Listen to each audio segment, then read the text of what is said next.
Alright, what's going on, guys? Tis the one. Today, we're going to be talking about Call of Duty Vanguard and how much criticism it truly deserves, regardless of what some of the player base says. I want to discuss a hot topic from what I've seen, and I can already tell you that my take on this is probably not the popular opinion. Now, I don't look often on social media, but when I do, since I'm following some Call of Duty related people or pages or whatever you want to call it, I often come across some Call of Duty related discussion, and I'm often left baffled.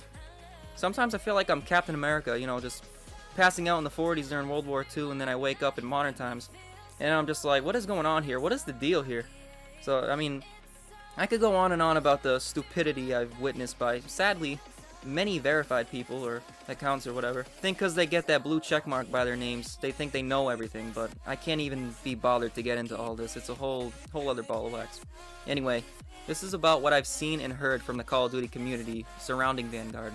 More specifically multiplayer, and it ain't anything good. And a lot of it, honestly, I think is unfair, yet also deserved at the same time. However, consistency, or I should say, I guess, hypocrisy, is a problem I've noticed among the Call of Duty community, and I know, shocker. So obviously, as you know, unless you live under a rock, Vanguard has been the most hated on Call of Duty that I can honestly recall in recent years. I mean, they lost about 50 million active players, so that's gotta mean something. Now, do I agree that the game is utter garbage? Yes. The only thing I'm confused on is why do people bash this game yet praise Modern Warfare? That is the 2019 Modern Warfare. Like, it can't only be me.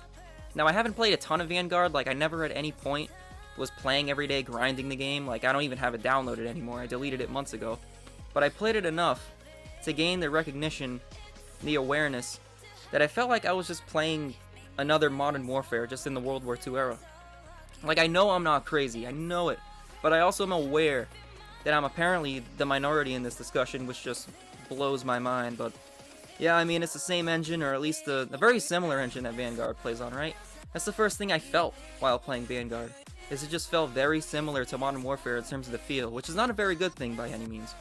Now, that's not to say it doesn't look nice or feel nice, because it does, but it plays like absolute chaos.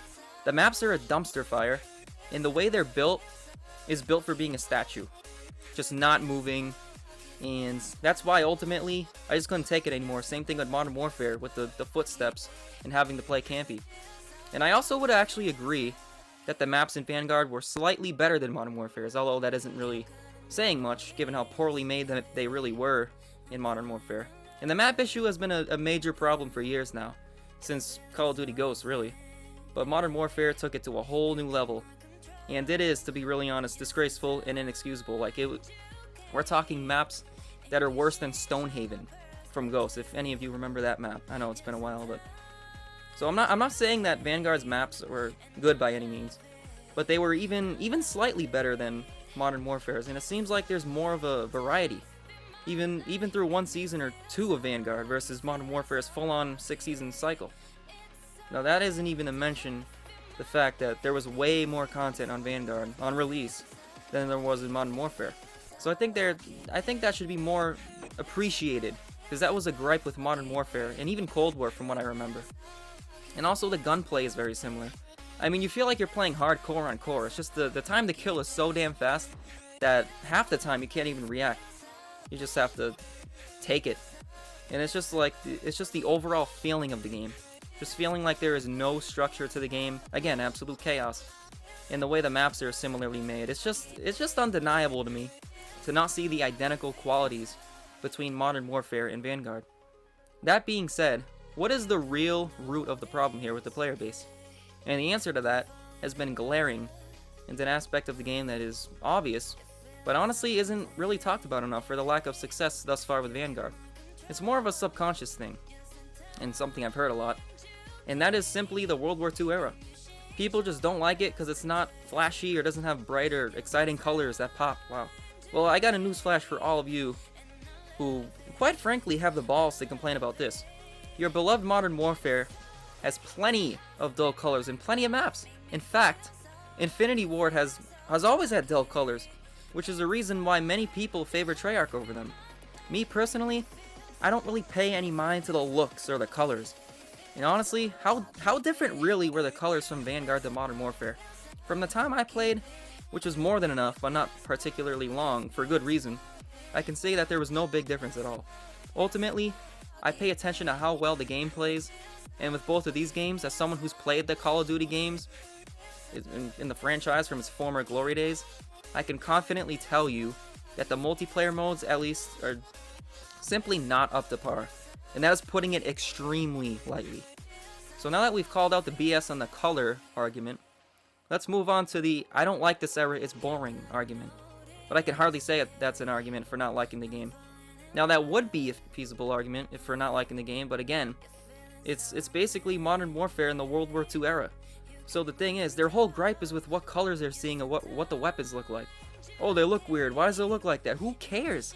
It does the same thing. It has the same damn function at the end of the day. So yeah, when it comes to multiplayer modes on Modern Warfare and Vanguard, you can't really hate one and love the other in terms of the way the game plays. Now, I will admit right now that I do not like either game, and I do think these two games, hands down, are two of the worst games in Call of Duty history, if not the two worst. So give Sledgehammer a break in that aspect, or actually just forget I even said that. Give that same attitude toward Infinity Ward, because they deserve it just as much, if not more. But you know what too, my attitude when playing Call of Duty has lessened a lot when it comes to Call of Duty, just regarding how much I honestly care. It's just, I mean, now I'll play to have a good time with the boys, and I actually really enjoyed sniping on Modern Warfare with the car, or the SPR when that came out. HDR, it was fun. And the anti-tank rifle on Vanguard was really fun to use. Like you see here, I'm just on Cold War, because I do think it's the most playable of the three most recent Call of Duties, that is, which you may not see Call of Duty gameplays in other times, honestly, because most of the time when I do play anything, it isn't Call of Duty, but that's just a side note. But yeah, I'm literally just meleeing here, basically just playing to pass the time, but I also go for camos with this, because why not? But nowadays, I'm not actively going for nukes or streaks or anything when I play a casual game like I did when I was 12 years old, let's say. So really, it's all about your outlook. At some point, you got to grow a pair, but as we know, that isn't the case for everyone. But yeah, that's all I got on this mess. Hope you guys enjoyed, honestly, the ranting, but I hope you now have a new viewpoint on this discussion as well, if you already hadn't. Thanks for watching, I really do appreciate it, and see you in the next one. Tis been Juan.